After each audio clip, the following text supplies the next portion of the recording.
أن تكونوا شامة بين الورى فاقتفوا آثار جيل للمعالي سطرا إن أردتم أن تكونوا شامة بين الورى فاقتفوا آثار جيل للمعالي سطرا جيل زيد وأسيد ومعاذ والبراء.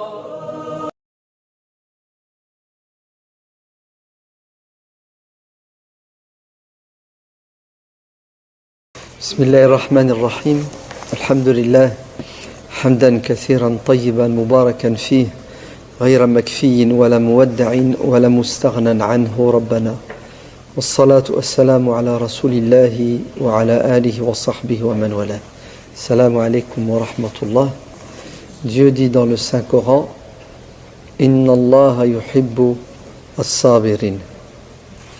Dans un autre verset, Dieu dit: Innama yuwaffa as-sabiruna ajrahum bighayri hisab. Ceux qui patientent seront récompensés. C'est une récompense incommensurable qu'on ne peut pas mesurer. Sur terre et ou dans l'au-delà. Et indépendamment de la récompense qui incombe aux patients, qu'il sache que Dieu l'aime. Et c'est sans doute le plus beau des cadeaux.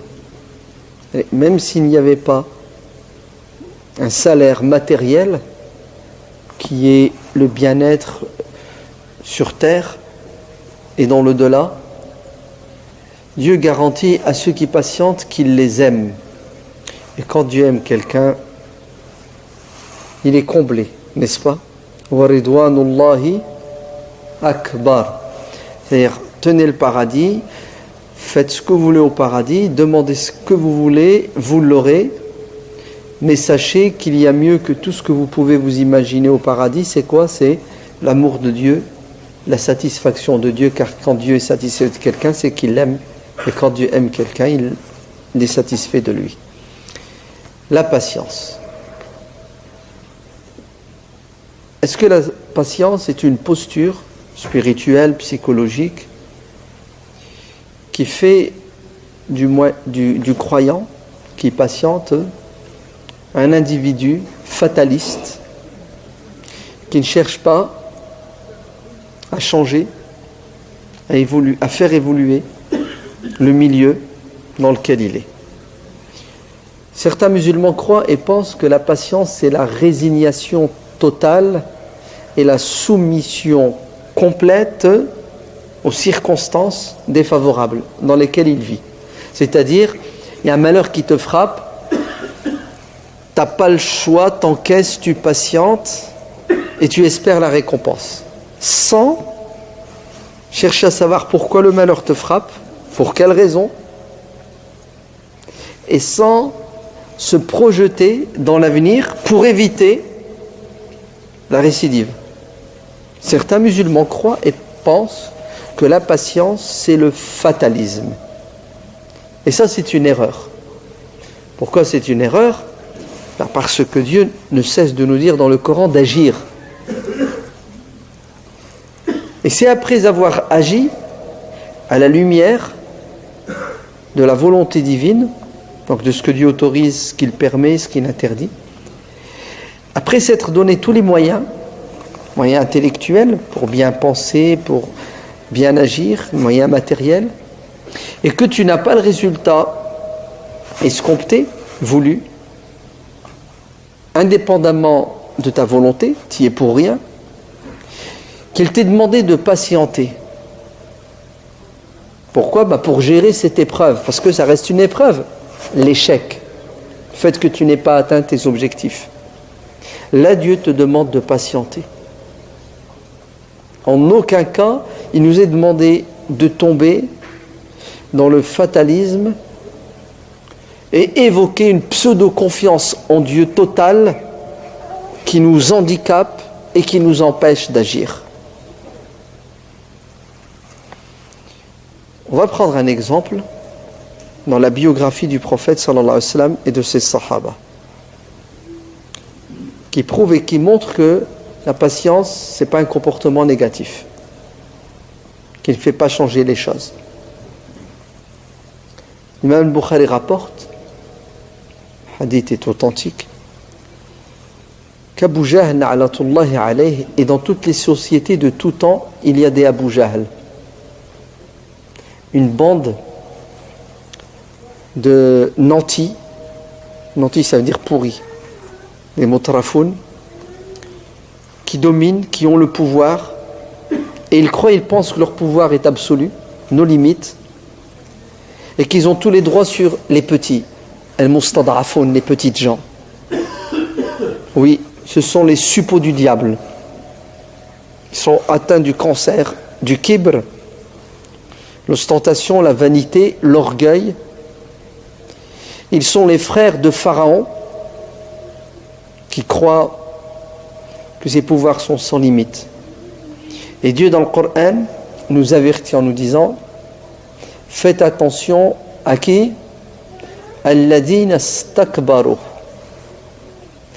Et Dieu condamnera les suiveurs le jour de la résurrection qui diront: Seigneur, c'est pas de notre faute, mais c'est la faute des puissants. Et les puissants se désavoueront en disant: c'est pas de notre faute. Comme Shaitan, nous vous avons invité, vous avez répondu à l'invitation. Iz tabarra alladina tubi'u min alladina taba'u. Eh oui, ceux qui ont été suivis se désavoueront de ceux qui les ont suivis, sous prétexte que ouais, mais que veux-tu qu'on fasse? On n'a pas de pouvoir, ils sont tout puissants, comme disent les Arabes, à toutes les sauces. Quand le mec il veut pas agir, la ralbe, c'est ça? La ralbe. La ralbe, ça veut dire la démission. Ouais. C'est tu signes, stop, le drapeau blanc, je démissionne. Non. La ghaliba illallah doit susciter en toi une force pour déplacer les montagnes, car c'est Dieu le Tout-Puissant. Si Dieu est avec toi, pourquoi est-ce que tu dois te considérer comme faible? C'est ça l'objectif de la aqida, c'est de nous donner la force de vivre et de faire vivre les autres. Abu Jahl, il y en a dans toutes les sociétés, na'latullahi alayhi. Passer son temps à dénigrer le prophète de l'islam sallallahu alayhi wa sallam et sa religion, en l'accusant, en jetant sur lui l'anathème. Et c'était un bras de fer entre le camp de la vérité, de la liberté, et celui du mensonge et de l'hypocrisie. Et Abu Jahl ne croyait pas en la tolérance. Et un jour, il a juré par toutes les idoles qui se trouvent dans la Kaaba que si jamais le prophète sallallahu alayhi wa sallam se remettait à prier dans l'enceinte de la Kaaba, propriété privée d'Abu Jahl, soi-disant, qu'il allait réagir violemment et qu'il allait agresser physiquement le prophète après l'avoir agressé verbalement et psychologiquement. Et un jour, le prophète sallallahu alayhi wa sallam se met à prier en face de la maison de Dieu, la Kaaba. On interpelle et on avertit Abu Jahl. Et lorsqu'il voit la scène, et Abu Jahl était un lâche. Vous entendez? Un faucheton. Qu'est-ce qu'il fait? Au lieu de s'attaquer directement au prophète sallallahu alayhi wa sallam, il excite ses potes et il les envoie faire le sale boulot. Et il interpelle Uqba ibn Abi Mu'ayt, maudit soit-il, en lui disant: t'es pas capable, va, il y a là-bas, car telle famille vient de sacrifier un chameau, les abats, les entrailles, de la bête. Ramène-les et jette-les sur Muhammad sallallahu alayhi wa sallam. Attends qu'il soit prosterné. Vous savez, la lâcheté, il t'attaque jamais en face, dans le dos. Et tu lui jettes tout ça, comme ça il deviendra la risée. On en va tous rigoler, on va se taper un délire. Eh oui. Et Uqba va le faire. Il va revenir et il va accomplir cette mission satanique. Et ils vont tous attraper une barre. Uqba, Umayya, Abu Jahl, Abu Lahab, Al-Walid, ils étaient 7, tous présents, et ils vont bien rire. Jusqu'à ce que la fille du prophète, Fatima alayha salam, intervienne, scandalisée en pleurs, retire ses entrailles, s'adresse à eux, crie avec amertume: qu'est-ce qu'il vous a fait? C'est un pacifiste, c'est un humaniste, mon père. Certes, il a sa religion, vous avez la vôtre. Pourquoi est-ce que vous êtes si intolérant? Et le prophète sallallahu alayhi wa sallam va accomplir sa prière et il va lever les mains au ciel et implorer le secours divin en disant: Ya Allah, occupe-toi d'Abu Jahl, d'Abu Lahab. Et il va les citer les uns après les autres par leur nom, par leur prénom.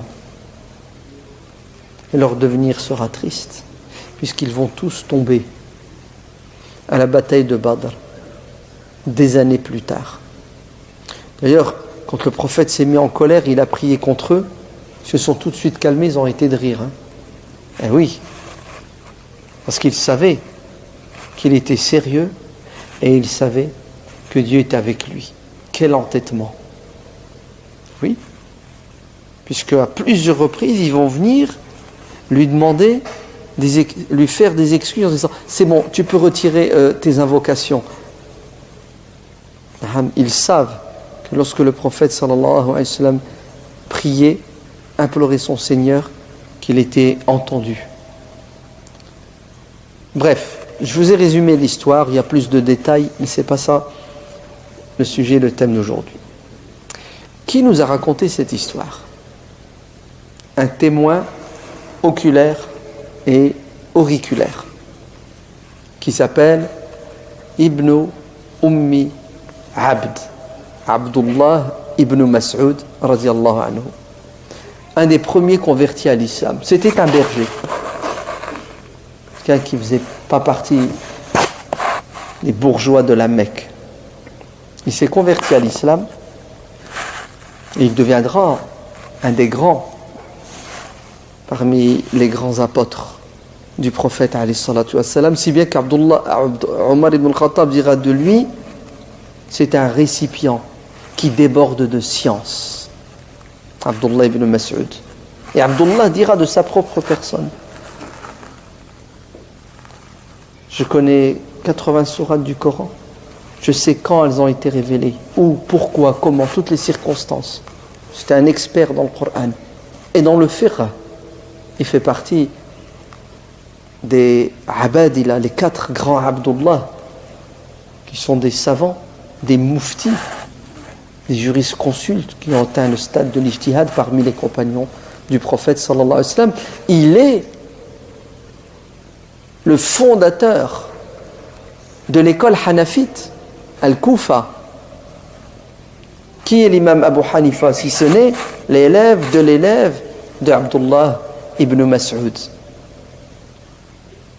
Abdullah ibn Mas'ud, c'est lui qui raconte cette histoire.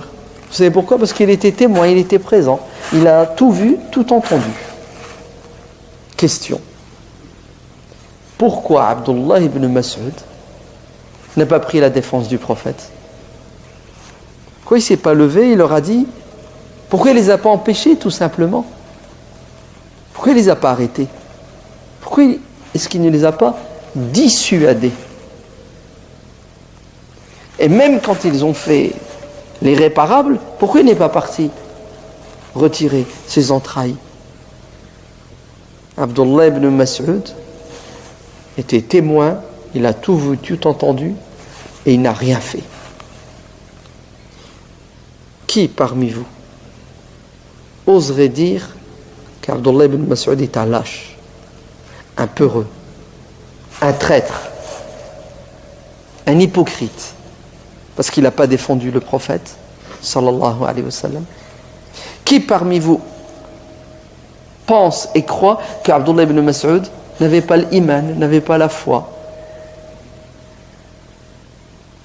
n'avait pas l'amour de Dieu et de son prophète? Non? Si? Vous êtes peut-être chiite, non? Vous n'aimez pas Abdullah ibn Mas'ud? Car les chiites n'aiment pas les compagnons du prophète sallallahu alayhi wa sallam. Non, vous êtes des musulmans sensés et intelligents. Et vous pensez du bien de Abdullah ibn Mas'ud. En vérité, Abdullah ibn Mas'ud est le fruit de l'éducation prophétique. Et son comportement est l'expression d'une intelligence qui émane justement du Coran. Car le Coran veut faire de nous des croyants intelligents. Et non pas des croyants bêtes, stupides. Le prophète sallallahu alayhi wa sallam dit « Al-mu'minu kayyisun fatinun ». Le croyant, c'est quelqu'un d'intelligent, d'éveillé. Le croyant, c'est quelqu'un qui a du recul avant de parler, avant d'agir.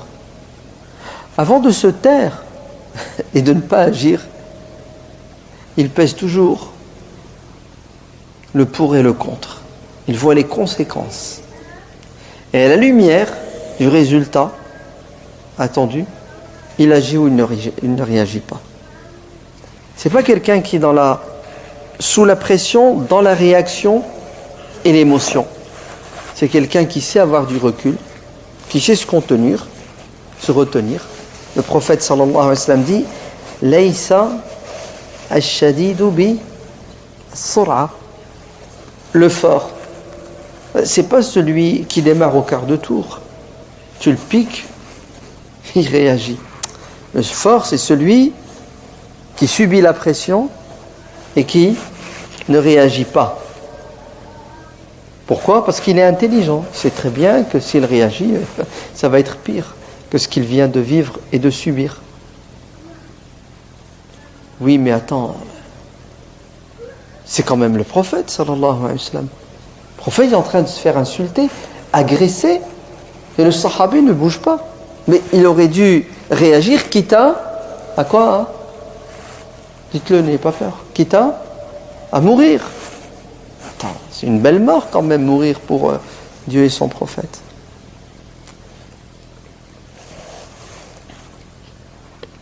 Alors, est-ce que les compagnons sont des modèles et des exemples? Non.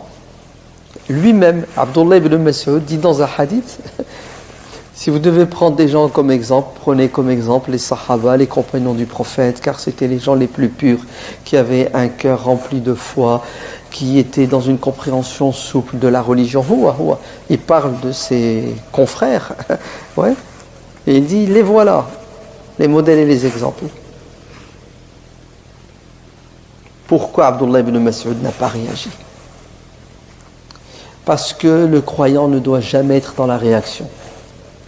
Le croyant doit être dans l'action. Car la réaction, tu n'as pas le temps de réfléchir. C'est l'autre qui décide de ce que tu vas faire et de ne pas faire. Ouais. Tu suis l'agenda de ton adversaire. Celui qui est intelligent, il prend du recul et de la distance avec les événements. Pourquoi? Pas pour adopter la posture, la position la meilleure. Et c'est laquelle la meilleure? C'est la suivante. Les savants musulmans sont tous d'accord, unanimes, ils s'accordent. C'est un ijma. Écoutez bien. qu'il est haram, strictement interdit, de condamner le mal, de chercher à changer une situation bien définie, si vous n'êtes pas sûr et certain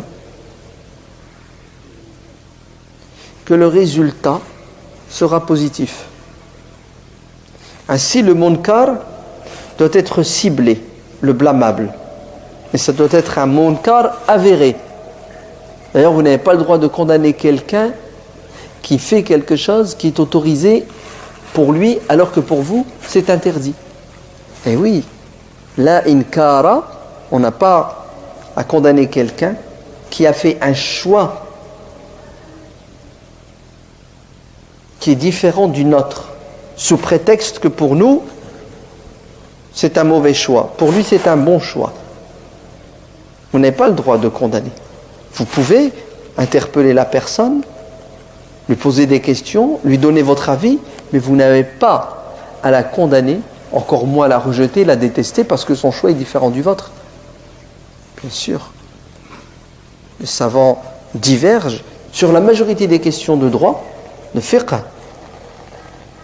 Et alhamdulillah, le musulman doit être tolérant et accepter cette divergence et la gérer avec quoi? Avec un esprit d'ouverture.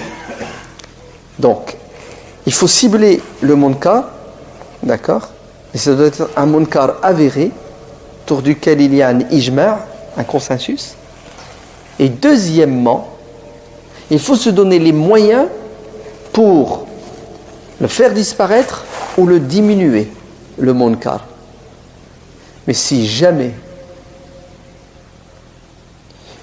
tu as un doute que si tu agis, ça ne va pas changer la situation ou ça peut l'aggraver, il t'est interdit d'intervenir.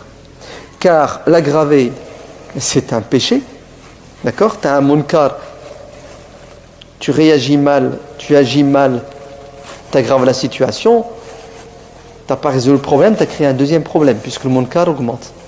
Et si tu agis et rien ne change, c'est statu quo, tu as perdu ton temps, ton effort, ton énergie, ton argent. Tu dois absolument mettre de côté toutes les chances pour pouvoir le freiner, le diminuer ou le faire disparaître. Ainsi, Abdullah ibn Mas'ud, radiyallahu anhu,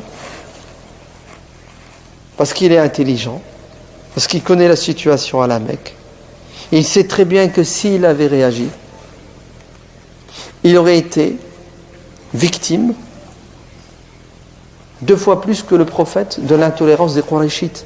Car le prophète, alayhi salatu wassalam, avait une famille, un clan qui le protégeait, le clan des Banu Hashim.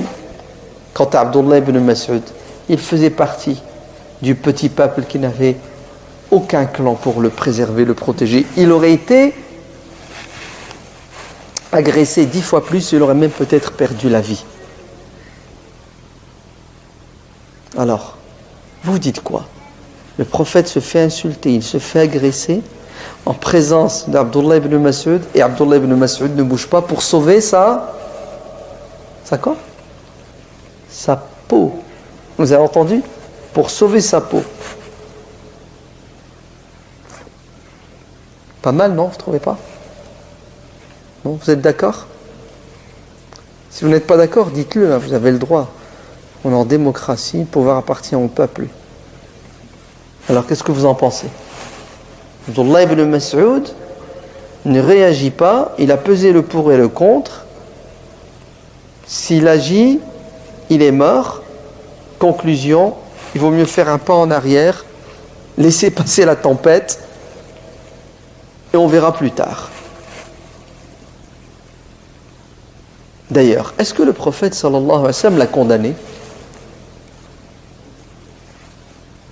Il ne l'a pas condamné. Ce qui prouve que le choix d'Abdullah ibn Mas'ud, c'est le bon choix. Il ne l'a pas condamné. Comme le prophète sallallahu alayhi wa sallam n'a pas condamné Ammar ibn Yasir, qui sous la pression a fini par céder et blasphémer, insulter Dieu et le prophète. Il s'en est voulu car il aurait préféré tenir bon, résister, mais l'être humain a des limites. Et le prophète sallallahu alayhi wa sallam va le réconforter en lui disant « Tu n'as pas fait de mal ». D'ailleurs, si jamais il recommence, ben, n'hésite pas à quoi? À leur faire entendre ce qu'ils veulent entendre. Puisque ton cœur est apaisé. « Illa man ukriha wa qalbuhu mutma'innun bil iman » Voilà le vrai fiqh, la bonne compréhension de la religion. Vous n'avez pas le droit de réagir sous la pression et les émotions et de faire quelque chose qui va aggraver la situation. La patience et l'intelligence sont de mise. Patience, le recul, l'intelligence, la réflexion, se projeter, voir loin. Et tout ça, c'est ce qu'on appelle le fiqh, la connaissance profonde de la religion, pas superficielle. Fiqh al-muwazanat, peser le pour et le contre. Fiqh al-maqasid wal-ma'alat, toujours avoir à l'esprit les conséquences. Pourquoi? Pour éviter le pire et essayer d'exceller pour atteindre l'excellence. Il y a d'autres exemples, d'autres anecdotes similaires dans la vie du prophète alayhi salatu wassalam. On les évoquera une autre fois. Mais ce qui est important, c'est de s'arrêter ici et de rappeler un passage d'une sourate où Dieu fait allusion à cet événement. Dieu dit « Kalla la tuti'hu wasjud waqtarib » en parlant d'Abu Jahl, de Uqba ibn Abi Mu'ayt, de tous ces tyrans. « Kalla la in lam yantahi la nasfa'an bin nasiyati nasiyatin kadhibatin khatiyatin falyad'u nadiyahu » Ces potes-là peut les ramener, ils peuvent comploter contre toi. N'aie crainte, ya Muhammad, sanad'u zabaniya. Tu es et tu resteras sous ma protection. Oui, dharni wa man khalaqtu wahidan. Inna kafaynaka al-mustahzi'in. Wallahu ya'simuka minan nas. Beaucoup de versets du Coran qui vont réconforter le prophète sallallahu alayhi wa sallam pour qu'il ne soit pas perturbé, déstabilisé. Par quoi? Par la pression de l'ennemi. Dieu lui dit, fais ton travail. Fasda' bima tu'mar. Fais ton boulot. C'est quoi ton travail? Ton travail, c'est d'aider les gens à découvrir, à connaître la vérité. Et tous les bâtons qui vont te mettre dans les roues ne doivent pas t'empêcher d'aller jusqu'au bout de tes convictions, de ton objectif. C'est quand on nous met des bâtons dans les roues et on s'arrête et on réagit qu'on se perd et qu'on s'égare. Et avec le temps, vous savez qu'est-ce qu'on fait? On désespère et on tombe dans la patience qui mène au fatalisme, qui nous pousse à croire et à penser que c'est impossible de changer la situation. Ainsi, nous acceptons un destin négatif au lieu de construire un destin positif. Nous acceptons l'épreuve et nous ne cherchons pas à la gérer de manière intelligente. Quand vous êtes malade, vous attrapez une maladie, un rhume, vous cassez la jambe. Est-ce que vous dites alhamdulillah et puis vous restez tranquille? Vous vous soignez, oui ou non? Vous vous soignez. Le médecin, l'hôpital, les médicaments. Dites-moi, la maladie, c'est une épreuve, oui ou non? La maladie. Tu sors, tu te casses une jambe, c'est une épreuve? C'est une épreuve. Et tu fais quoi quand tu te casses la jambe? Tu dis Alhamdulillah, la ghaliba illallah. Tu acceptes que ton tibia soit en 1000 morceaux et tu continues à vivre. Subhanallah, tu sais ce que tu fais? Tu fais ce que Dieu te demande, c'est-à-dire tu vas te soigner. Tu vas combattre l'épreuve par une autre épreuve. Oui, car toute la vie est une épreuve. Obéir au commandement divin, c'est une épreuve. Et quand Dieu te demande de te soigner, tu dois te soigner. Personne parmi nous n'accepte l'épreuve de la maladie, les bras croisés, résignés. Personne. Si, certains. Ouais. Mais la majorité d'entre nous, qu'est-ce que nous faisons? Nous essayons d'apporter une solution à un problème, qui est la maladie. Et c'est bien, c'est intelligent. Dites-moi, notre société aujourd'hui, elle n'est pas atteinte de certaines maladies, non? Il y a des maladies, mais il n'y en a pas dans la société. Il y en a, hein. Il n'y a aucune société qui est parfaite. Il y a des dysfonctionnements. Il y a une maladie en ce moment qui fait des ravages. Ah oui, c'est comme la peste. En plus, c'est très contagieux, elle se répand. Cette maladie s'appelle l'islamophobie. La hantise, la peur. Non plus du musulman, de l'islam. Et c'est quoi l'islam? C'est un livre. On a peur d'un livre. L'islam est incompatible avec la République. Ouais. On a peur d'un livre, subhanallah. Je sais pas, un livre. Il y a des livres. Ça, ils sont là, ils sont en vente. D'ailleurs, il a été réédité récemment, Mein Kampf, non? Non, encore maintenant, une nouvelle édition.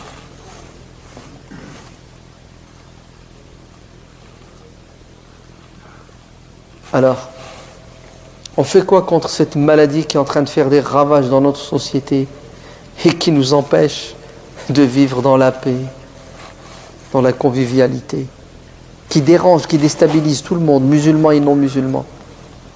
Qu'est-ce que vous dites? Vous savez ce que disent les musulmans? Khair, Inch'Allah. Ah, l'islamophobie, c'est du khair, c'est du char, c'est du mal. Il faut la combattre. Il ne faut pas rester les bras croisés. Vous allez me dire, ouais, mais tu veux qu'on fasse quoi? On est comme Abdullah ibn Mas'ud, incapable d'agir. Vous vous trompez.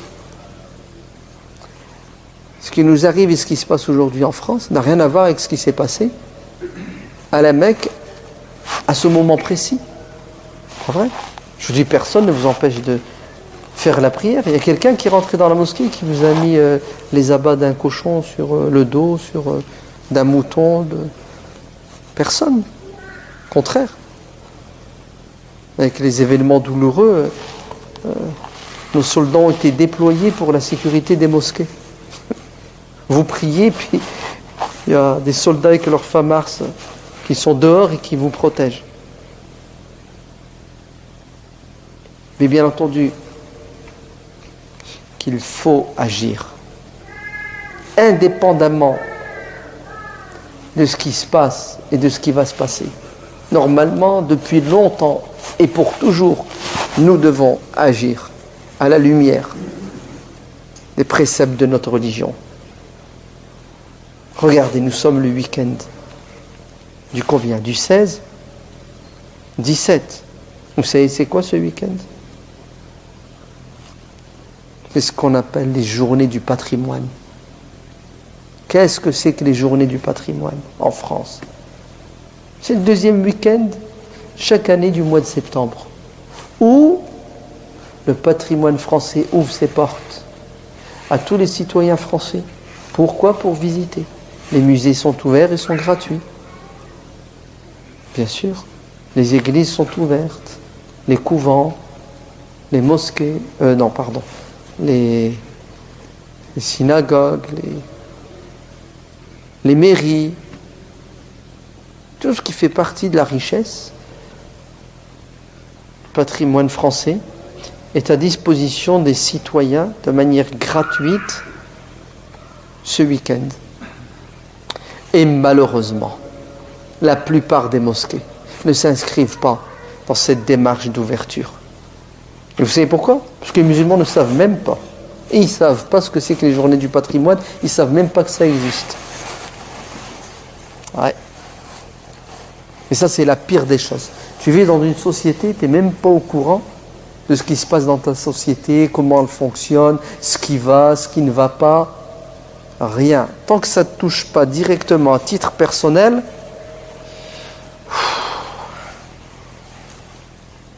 certaines mosquées, elles ne sont pas nombreuses, se sont inscrites déjà au mois de mai, au mois de juin, pour faire partie de la liste des monuments à visiter. Et elles ont ouvert leurs portes, parce qu'elles sont dirigées par des dirigeants qui ont un esprit ouvert d'abord. Et oui, un cœur ouvert.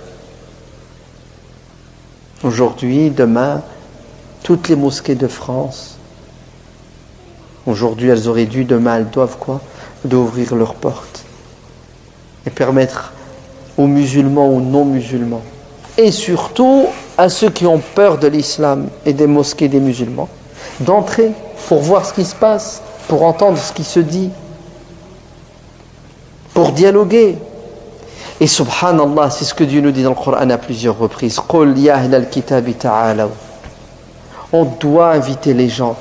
Venez, nous allons nous asseoir à la table de la discussion, de l'échange.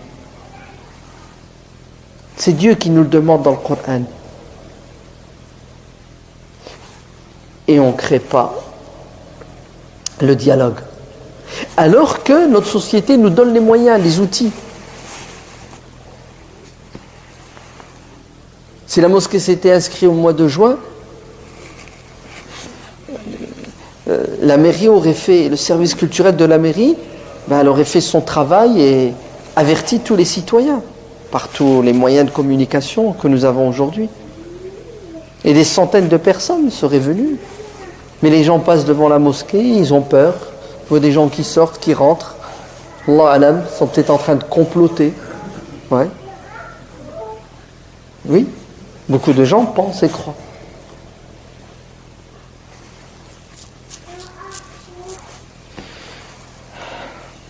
On participe à cette épidémie. Pardon, c'est une pandémie. C'est la planète entière qui est touchée, qui s'appelle l'islamophobie. Vous savez pourquoi? Parce qu'on ne fait rien pour désamorcer. Ou on fait peu ou pas assez. Ou on fait mal.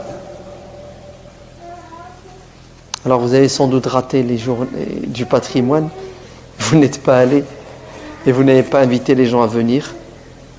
Projetez-vous pour l'année prochaine.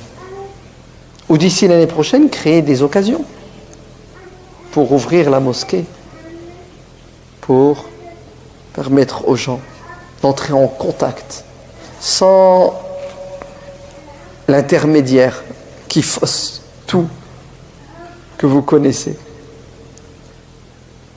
Entrer en contact avec l'islam.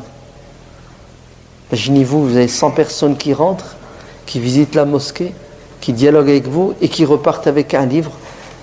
Le vrai visage du prophète de l'islam, le vrai visage de l'islam. C'est bon, on a fait notre travail de quoi? Notre travail de dialogue, d'échange, pour dissiper les craintes, les peurs. Et wallah, c'est pas difficile. Vous asseyez avec quelqu'un, vous lui parlez sincèrement, vous lui dites qui vous êtes. Le peuple français est un peuple civilisé, qui entend et qui comprend, et qui est ouvert et tolérant. Mais ça reste un peuple comme tous les autres, capable de tomber dans le piège de la manipulation. Oui, parce que vous avez des politiques qui font du populisme, qui jouent sur les peurs, parce qu'ils veulent gagner les élections. ratisser large les voies des islamophobes racistes, les ramener vers eux pour devenir les représentants du peuple. Nous sommes le peuple français. Vous entendez? Ainsi, il faut échanger, dialoguer. Donc vous avez encore demain, dimanche, pour faire les journées du patrimoine à la mosquée. Mais les journées du patrimoine, ce n'est pas seulement inviter les gens pour venir à la mosquée, c'est à vous d'aller vers les autres. Pourquoi demain matin? Tiens, dimanche, jour du Seigneur chez nos amis chrétiens.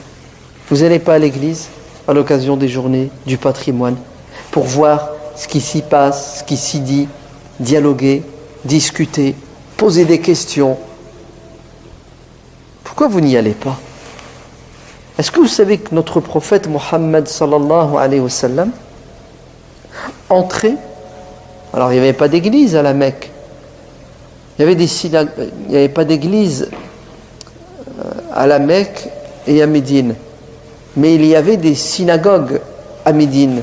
Le prophète entrait dans les synagogues de Médine et s'asseyait et discutait avec les rabbins, avec les fidèles. Il parlait avec eux dans la synagogue. Et s'il y avait des églises, des pagodes, des temples, il entrerait dans ces lieux. Moi, ma main coupée, la majorité d'entre vous n'avez jamais mis le pied dans une église. On fait un sondage? Vous êtes prêts? Levez la main ceux qui sont déjà allés à l'église. Bon, je retire ce que j'ai dit. Masha'Allah, vous êtes trop beau. Plus de la moitié est déjà allé. Masha'Allah. Tu as déjà été une fois. Tu vas y aller demain, Inch'Allah. Amen. D'accord? Ouais, c'est les journées du patrimoine. Vous avez été l'église, la mairie est ouverte pour la visiter. Ouais. Allez-y, demain, tournez. Même à Versailles est ouvert demain. C'est pas loin de chez vous, non?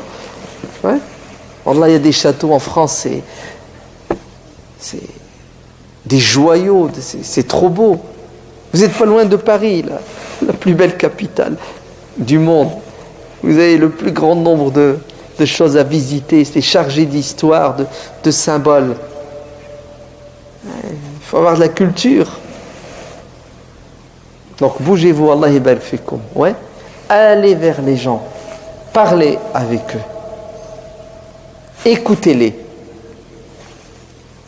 pour apaiser les esprits et les cœurs. وَجَادِلْهُمْ بِالَّتِي هِيَ أَحْسَنُ. Le prophète sallallahu alayhi wa sallam prie autour de la Kaaba, qui était le temple des idolâtres de l'époque. Vous vous rendez compte? Et alors, chacun sa religion, chacun ses convictions, et on est capable de vivre dans la bonne entente. Mais il faut casser les préjugés, faire disparaître tous ces murs qu'on construit en permanence pour empêcher les gens de vivre dans la paix et la fraternité. Que Dieu nous préserve et protège notre pays de toute forme de déviance. Amin. À vous la parole.